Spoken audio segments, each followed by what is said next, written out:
Hi guys, and welcome to the course. Thank you so much for joining us. I'm Michael. And I'm Ben, and this course came about because a lot of you are asking, how do you get your models from Blender into Unity properly with all of the bells and whistles that requires? So what sort of problems, Mikey, are we going to solve in this course? Well, often you can get a pure model into Unity itself from Blender, that's fine, but sometimes your textures aren't there, and your normal maps, and loads of other things that don't quite make it look right. So it looks wonderful when you're over in Blender, then when you try and get it over to Unity, it all falls apart.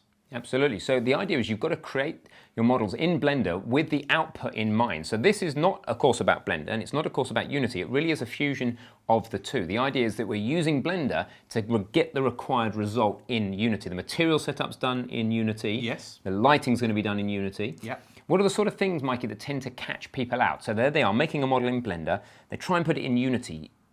You've said things about the normal map going wrong, you've said things about the textures going wrong. Can you elaborate on that a little bit? What sort of problems do we solve? What's a typical problem they come across and how do we solve it? Well, the great thing about Blender is kind of the lighting all works out of the box. Unity is a fake lighting engine. You've got to work a little harder to get it working.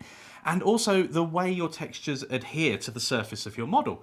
So if you go ahead and create a wonderful model in Blender, you can just attach a texture to it and the rest of it's done for you. In that way, it's very sort of simple to just apply textures. But in Unity, that doesn't work. You need to specify exactly how that texture is mapped.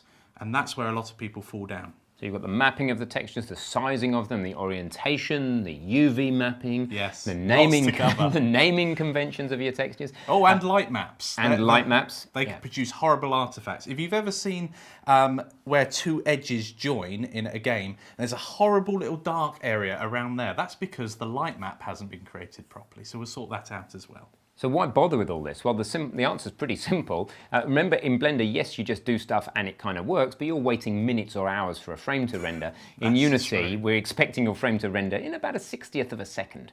So it's worth doing all this effort. And when you finally do get it how you like it looking in Unity, you can move around it, you can interact with it. It is an interactive environment. More work, but definitely pays off in the end. It certainly does. And we'll see you over in the course.